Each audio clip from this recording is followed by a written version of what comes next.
स्वागत है। आज हम एक बहुत ही दिलचस्प सवाल पर बात करने वाले हैं। ये सवाल कई एनपीएस सब्सक्राइबर्स के मन में आता होगा, खासकर जिनकी जमा राशि थोड़ी कम है। सवाल ये है कि अगर एनपीएस खाते में कुल जमा रकम मान लीजिए 2.5 लाख से कम है, तो क्या वो पूरी रकम एक साथ निकाली जा सकती है? और अगर हाँ, तो क्या बाद में फिर से एनपीएस ज्वाइन कर सकते हैं? हमारे पास एक वीडियो स्क्रिप्ट गाइड है जो इसी प्रोसेस को समझाती है। तो चलिए आज इसी गाइड की मदद से इस पूरे मामले की गहराई में चलते हैं। बिल्कुल, ये सवाल काफी लोगों के मन में रहता है। तो गाइड के हिसाब से पहला कदम क्या है अगर किसी को ये पूरी रकम निकालनी है? गाइड कहता है कि अगर खाता सेंट्रल गवर्नमेंट मॉडल में है, तो उसे ऑल सिटीजन मॉडल में शिफ्ट करना होगा। हाँ, ये बिल्कुल पहला और जरूरी कदम है। ये शिफ्टिंग ऑनलाइन हो जाती है? जी हाँ, सीआरए मतलब सेंट्रल रिकॉर्ड कीपिंग एजेंसी, उनके पोर्टल पर ही ऑप्शन होता है। इंटर सेक्टर शिफ्ट करके एक विकल्प मिलेगा, उसे चुनना होता है। अच्छा, लेकिन ये शिफ्ट करना जरूरी क्यों है? मतलब सीधा क्यों नहीं निकाल सकते? देखिए, इसका कारण है नियमों का फर्क। जो सेंट्रल गवर्नमेंट मॉडल है, वो अक्सर सरकारी कर्मचारियों के लिए होता है और उसकी निकासी के नियम थोड़े अलग, ज्यादा सख्त हो सकते हैं। अच्छा।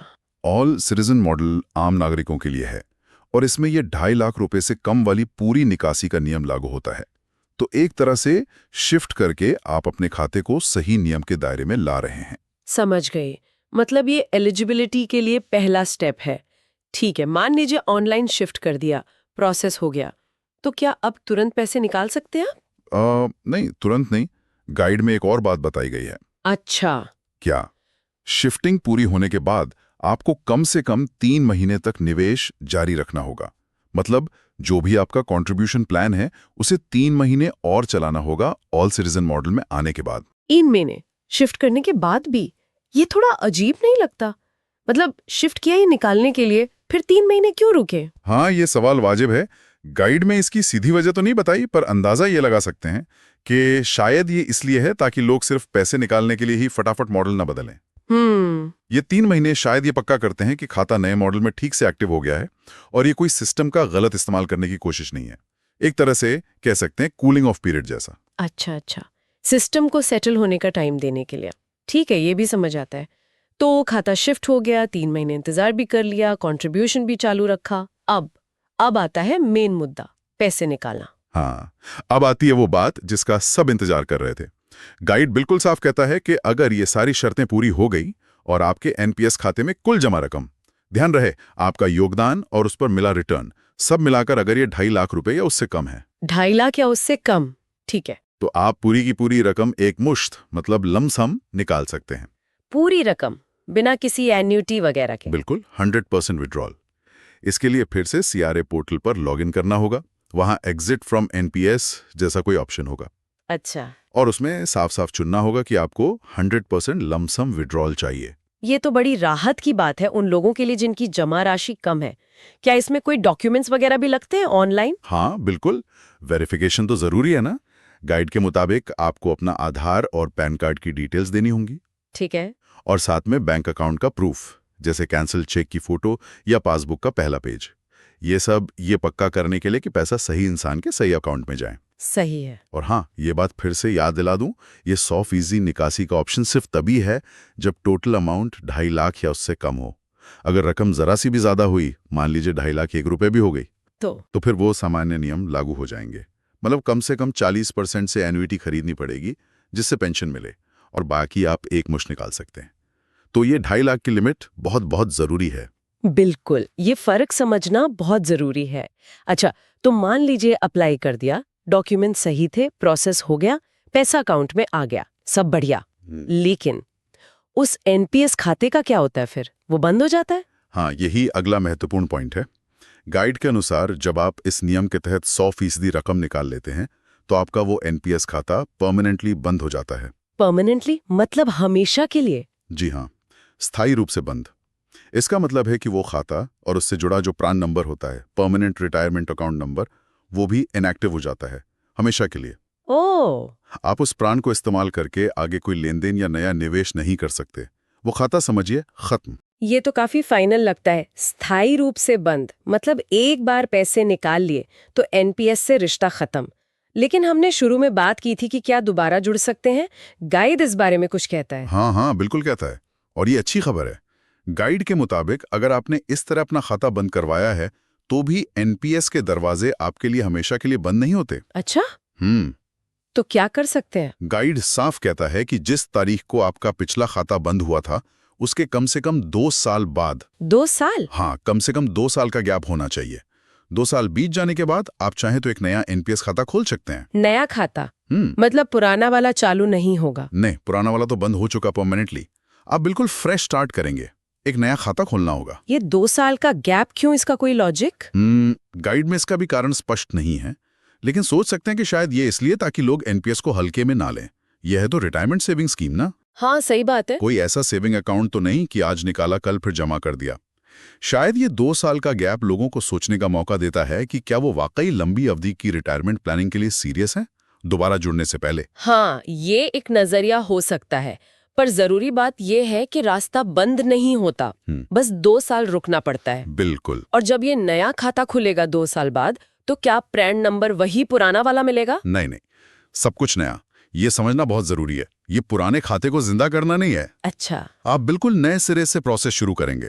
फिर से पूरी केवाईसी होगी, आधार, पैन, बैंक डिटेल्स सब कुछ देना होगा। जैसे पहली बार खोला था वैसे ही? हाँ बिल्कुल। आप चाहें तो ईएनपीएस पोर्टल से ऑनलाइन कर लें या किसी पीओपी मतलब बैंक या पोस्ट ऑफिस जाकर ऑफलाइन करवा लें। जब प्रोसेस पूरा होगा तो आपको एक बिल्कुल नया पैन नंबर मिलेगा। आपकी पिछली एनपीएस कहानी उस पुराने खाते के साथ खत्म हो गई। ये एक नई कहानी की शुरुआत होगी। वाह, तो ये तो पूरी प्रक्रिया काफी साफ हो गई। चलिए एक छोटा सा उदाहरण लेते हैं।